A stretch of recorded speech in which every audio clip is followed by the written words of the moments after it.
Breaking news now. 11 members of the House have introduced articles of impeachment against Justice Department Deputy Attorney General Rod Rosenstein. The group led by Congressman Meadows and Jordan announcing the move shortly after a meeting with the Department of Justice today discussing stonewalling congressional document requests. Joining us tonight, one of the co-sponsors of those articles, Congressman Matt Gaetz. He serves on a number of committees, including Judiciary, Budget, Armed Services.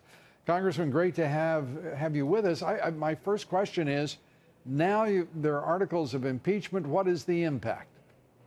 Well, Lou, Rod Rosenstein has withheld documents, withheld witnesses, improperly redacted documents. He told witnesses not to answer our questions, but I think the gravest sin of all is that Rod Rosenstein actually signed one of the FISA renewals on the flawed, dirty dossier information to spy on a member of the Trump campaign. So we've had enough. I'm tired of playing games and waiting around and setting deadlines and ignoring those deadlines. Rod Rosenstein has not done his job as the Deputy Attorney General. He has not managed the Mueller probe appropriately. He was derelict in his duty as it related to the FISA court, and it is time for him to be fired, removed, or impeached.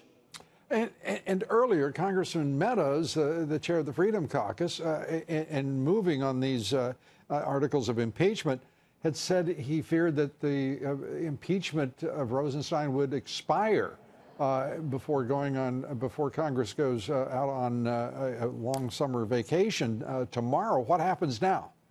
Well, I didn't want the Congress to conclude this session in return for District Work Week in the absence of some action. I didn't want to have to go back to the voters of Northwest Florida and say, well, they ignored our document requests, they redacted information they weren't supposed to redact, they signed FISA warrants they weren't supposed to sign, and we're just going to have more meetings about it in Washington. So I think that it was very important for those of us who believe that norms have been violated to step out and say Rod Rosenstein needs to be impeached, and that we take that position before the August work period. I don't believe that these will expire procedurally, but certainly we'll have to deal with the substance of putting on this trial and convincing our colleagues when we return. But the mountain of evidence against Rod Rosenstein is very compelling when you look at the extent to which documents and witnesses have been withheld.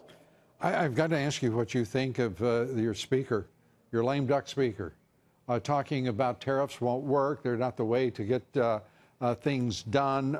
He said, actually, I think tariffs or taxes, they're better tools we can use. The president has won a very big concession from the European Union. It looks like the EU and the United States are going to be partners in expanding that trade relationship. And at the same time, you've got a speaker who has introduced the idea of going out and campaigning for the quote-unquote better way agenda, his agenda that he's had up there on the Hill for years. This is a guy who couldn't win his hometown, running as a vice presidential candidate, running as a congressional candidate. Why are you all listening to anything this guy says?